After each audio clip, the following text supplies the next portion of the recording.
I want to talk about Lincoln Riley, and I want to do it by way of Nyla Rose because, well, Mayberry brought up a good point about AEW last night with Big Swole, Nyla Rose playing up speed versus power angle, and he had made mention of, I saw she has 5 losses, Nyla Rose, but he has not been around for the Nyla Rose losses, to which I would tell him Nyla Rose hadn't taken an L since last October before she took an L to Hikaru Shida, women's champ Shida, holy Shida, at Double or Nothing on the pay-per-view a couple weeks ago.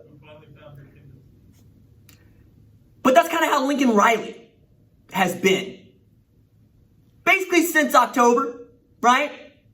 Like Nyla, has not taken an L except in that, the LSU Peach Bowl. We're gonna throw that one out of the argument right quick. But in pressers, right? When I've looked for him to say what is the right thing to say, he has not let me down. He's got that snafu with Austin Kendall where he was trying to hold on to something that he no longer should have been holding on to. Since then, basically been all right.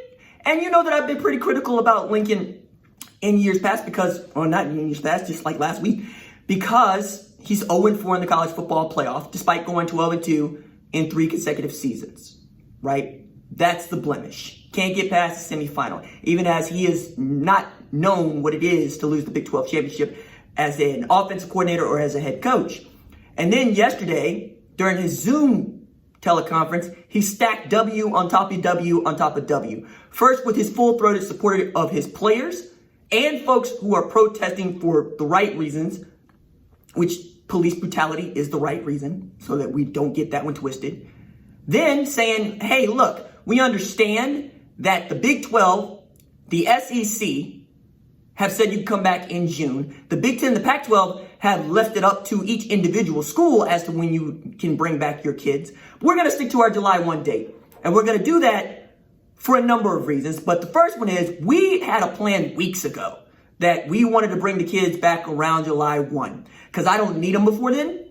And he's called it ridiculous to bring them in before around June 1. Even as Oklahoma State is doing just that, right? Ogbong Mamiga test positive for the virus on Monday. There you go. Then add to that saying, look, we understand that some of y'all might be getting ahead of us, some of y'all meaning the competitors, but we're not going to flinch because this is Oklahoma. We understand what we're doing. We like our plan. We had a plan before the NCAA even issued guidelines on it, and certainly before the conferences finally came up with what they were going to do. We know that we're going to quarantine our kids. We're going to quarantine our staff. We're going to make sure that we follow the advice of the medical professionals in our community. And by the way, there's a hospital with Oklahoma on it. So, they got that going for them. And I also would add in here that Lincoln Riley knows what the inside of many of those, both of those hospitals look like because he visits the Children's Hospital. Man, I feel like I see a tweet about it at least once a month. And that's not just during the season. But then talking about recruiting. At this very important time in recruiting and weird time in recruiting, where he is pessimistic about the idea of in-person recruiting anytime soon, where he's asking some very important questions like, how can you ensure that a family is safe? Because the kids don't usually just come by themselves, right? They bring their brothers and sisters, their friends, and their parents. How do you decide who you're going to test? Do you test the recruits as well? Because they aren't students. They haven't signed releases. Parts of this are still negotiable. And can you ensure that they are going to be safe? Because at this point, it's not about, hey, do what you want to do. We're not taking a libertarian view of this. That's my problem with many libertarian arguments is they all come back to, it ain't your job to care about what other people are doing. It's kind of your job when you're in charge of a football program like Riley is. So he doesn't have that privilege. He has to think about not just his kids, not just his coaches, but also all of the people that work around this thing, while also acknowledging that he is the captain of the ship. So knowing that you're probably not going to get in-person recruiting anytime soon, or at least the way he feels about it, I would also add in here that makes recruiting wild interesting right now. It makes it wild interesting because you've seen programs that aren't traditional recruiting powerhouses take advantage of kids not being able to visit and working the phones. Because this is at a time when the kids got to reach out to you. And once they reach out to you, you can start talking back. And depending on how that conversation goes, depending on how that Zoom call goes, you might end up with a commitment. And there's no greater example of this than Travion Henderson, who I've talked about at some length, but also not just one of the best players in the country in 2021 with over 2,400 yards rushing last year. He commits to Ohio State without ever visiting. He hasn't visited. And he might not get a chance to before his senior year is up. Because I'm with Riley. How do you ensure that you can make a safe environment for recruits? And I'm not talking about one or two. I'm talking about 50 at a time. I'm talking about a whole other football team full of people. Imagine that you just bring your two parents with you and your one kid, and there are 50 of you. That number just swelled to 150 real quick. More people you got to worry about, more people you got to care about. And that's going to be going on all over the country. Now, there's also the bit about what strides we're making, not just in social distancing, but also at the high science and medical level of developing a vaccine. Because I can't believe I'm actually having this conversation, but whether or not you believe in the idea of a vaccine, there are people, the majority of which, who will function as normal once we have a proliferation of a vaccine.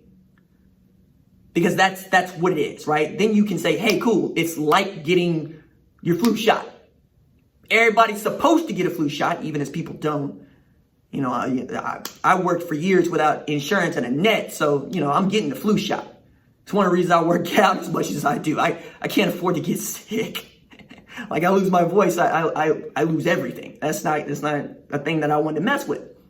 So I'm here for the vaccine, right?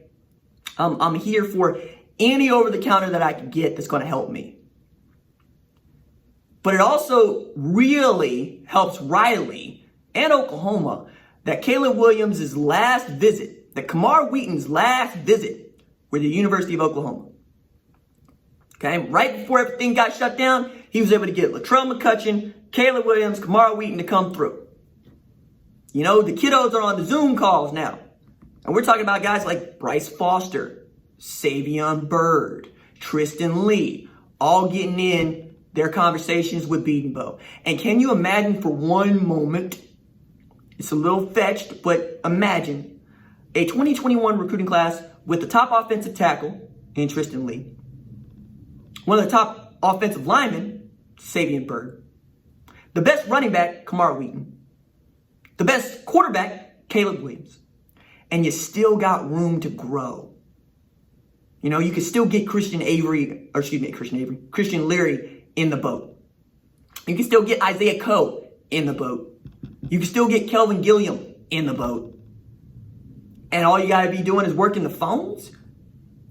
Let me add in here that Lincoln Riley was the dude that closed on a strong as hell defensive class in 2019 or for 2019 and 2018 without a defensive coordinator. Jeremiah Cradell, Marcus Stripling, LaRon Stokes, all dudes that he recruited. And what Stokes do but become defensive newcomer of the year and is probably going to be the linchpin on the defensive line for Calvin Thibodeau and Alex Grinch this year. Jeremiah Cradell is waiting, and I think he's going to have an opportunity this year, either at nickel or at the safety positions, though Delarian Turner-Yell and Pat Fields have shown when they're on, they're on. I mean, you could be real good this year, man, when it comes to recruiting. Even as I'm pessimistic about whether or not Oklahoma can compete for a national championship, as JR told us right here on the show yesterday, right before he got cut off, it's about the quarterback. This team can be as good as the quarterback. And the quarterback, he's damn good. And that goes not just for Rattler, but for Mordecai, because the thing that I really value about Tanner Mordecai is that he has that one element that Lincoln Riley says you have to be a quarterback at Oklahoma. Is the kid a winner? Waco Midway wasn't much to write home about, and then Tanner Mordecai comes along and he takes them all to a state championship game. This is a kid that could pass it and run it, who can spin it. He just doesn't spin it as well as the 2019 recruit. That's how this stuff goes at one point or another. But if he were the guy, or tragedy befalls Rattler and he needs to be the guy, I don't feel worse about that.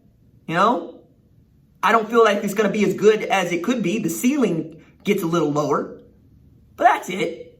The defense for the most part is the defense. The running back situation is the running back situation, meaning that Trey Sermon not being there and Ramondre Stevenson being suspended ain't going to help you. Jaden Hazelwood being hurt ain't going to help you. But it ain't like he ain't got depth, especially when it comes to the younger kids. The thing that worries me the most about Oklahoma is inexperience.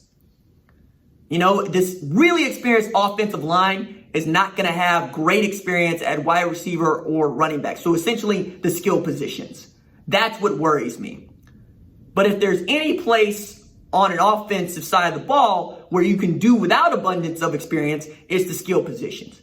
Because at the end of the day, a wide receiver can either beat a corner or he can't. Craftiness kind of figures, but not really.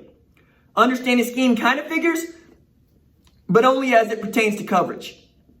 Understanding run fits is something you either have or don't have as a tailback. You either see it or you don't.